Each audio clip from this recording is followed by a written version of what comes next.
కాస్త పేరున్న హీరో సినిమాలు 50 రోజుల వ్యవధిలో 3 రిలీజ్ కావడమే అరుదు.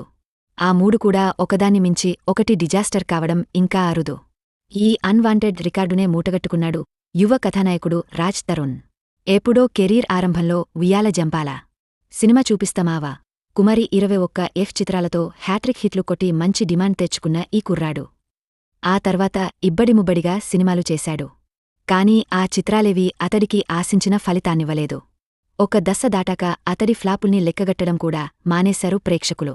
మధ్యలో కొంచెం గ్యాప్ ఇచ్చిన అతను గత 50 రోజుల్లో 3 చిత్రాలతో ప్రేక్షకులను పలకరించాడు. ఈ 3 కూడా తీవ్ర నిరాశనే మిగిల్చాయి. లావణ్య చౌదరితో వ్యక్తిగత వివాదం కారణంగా రాజ్ పేరు మీడియాలో బాగా నానుతున్న టైంలో జూలై 26న అతడి పురుషోత్తముడు సినిమాను సడెన్గా థియేటర్లలోకి దించారు. శ్రీమంతుడుకు నకలులా అనిపించిన ఆ చిత్రం మినిమం ఇంపాక్ట్ వేయకుండా వెళ్లిపోయింది. ఇంకో వారం రోజులకే తిరగబడరా సామీ అంటూ మరో సినిమాతో పలకరించాడు రాజ్. ముందు వచ్చిన సినిమానే కాస్త నయం అనిపించింది మూవీ. మరీ దారుణమైన రివ్యూలు టాక్ రావడంతో సినిమా అడ్రస్ లేకుండా పోయింది. తర్వాత 40 రోజులు గ్యాపిచ్చి లేటెస్ట్గా భలే ఉన్నాడే సినిమాతో వచ్చాడు రాజ్. మారుతి ఈ చిత్రానికి కాన్సెప్ట్ అందించడంతో పాటు సమర్పకుడిగా వ్యవహరించడం, ట్రైలర్ కొంత ఆకర్షణీయంగా ఉండడంతో ఇదేనా ప్రేక్షకులను మెప్పిస్తుందేమో అనుకున్నారు.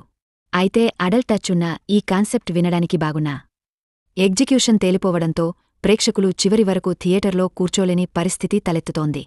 రాజ్ గత చిత్రాలతో పోలిస్తే బెటర్ అంటున్నారే తప్ప ఇది కూడా శిరోభారం కలిగించే సినిమానే అని తేల్చేస్తున్నారు. దీంతో 50 రోజుల వ్యవధిలో రాజ్ ఖాతాలో 3 డిజాస్టర్లు పడ్డట్లయింది. ఈ స్థితి నుంచి అతనెలా కోలుకుంటాడో చూడాలి మరి.